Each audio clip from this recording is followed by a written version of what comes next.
nama saya Siva Lianisa. Di sini saya akan menjelaskan upaya pelestarian lingkungan hidup untuk memenuhi pembelajaran sumber daya berkelanjutan dan untuk hasil ujian akhir sekolah saya.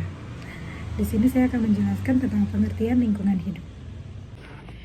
Pengertian lingkungan hidup. Lingkungan hidup adalah kesatuan ruang dengan semua benda, daya, keadaan, dan makhluk hidup, termasuk manusia dan perilakunya, yang mempengaruhi alam itu sendiri, kelangsungan berkehidupan dan kesejahteraan manusia, serta makhluk hidup lainnya. Macam-macam lingkungan hidup, yaitu lingkungan hidup alami.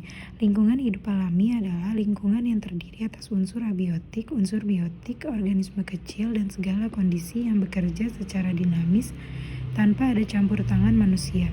Yang kedua, lingkungan hidup buatan, yaitu lingkungan yang sengaja dibuat oleh manusia dengan menggunakan teknologi, baik teknologi sederhana maupun teknologi modern untuk memenuhi kebutuhan hidup. Upaya pelestarian lingkungan hidup tujuannya untuk membentuk manusia seutuhnya, juga mengatasi dan menjaga agar sumber daya alam dan lingkungan tetap lestari.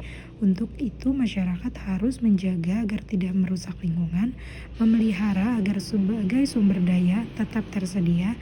Daya guna dan hasil guna harus dilihat dalam batas-batas yang optimal, tidak mengurangi kemampuan dan kelestarian sumber daya alam, dan pilihan penggunaan sumber daya alam guna mempersiapkan di masa depan.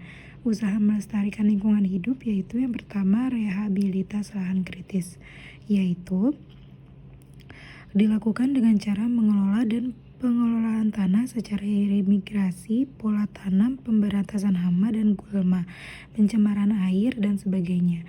2. Mencegah pencemaran air, yaitu melindungi tata air dengan cara merehabilitas hutan lingkungan, pencegahan kerusakan hutan, perluas hutan, mencegah erosi, dan untuk daerah yang hujannya tinggi, pengawetan tanah. Yang ketiga, pencemaran udara. Di Jakarta pada tahun 2005 telah diberlakukan pelanggaran merokok di tempat umum. Yang melanggar sanksinya sangat keras, yakni dapat didenda dengan 50 juta rupiah atau hukum kurungan hingga 6 bulan.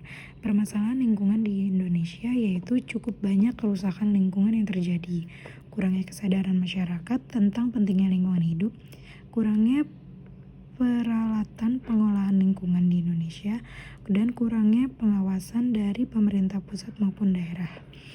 Bentuk kerusakan lingkungan hidup yaitu bentuk kerusakan lingkungan hidup akibat peristiwa alam dan bentuk kerusakan lingkungan hidup karena faktor manusia. Antara lain, pentingnya ekosistem bagi manusia yaitu hidrologis, memelihara topografi minahasa, hutan pula merupakan tempat memasaknya makanan bagi tanaman-tanaman. Fungsi penting hutan lainnya adalah sebagai pengatur iklim. Hutan memiliki jenis kekayaan dari berbagai flora dan fauna.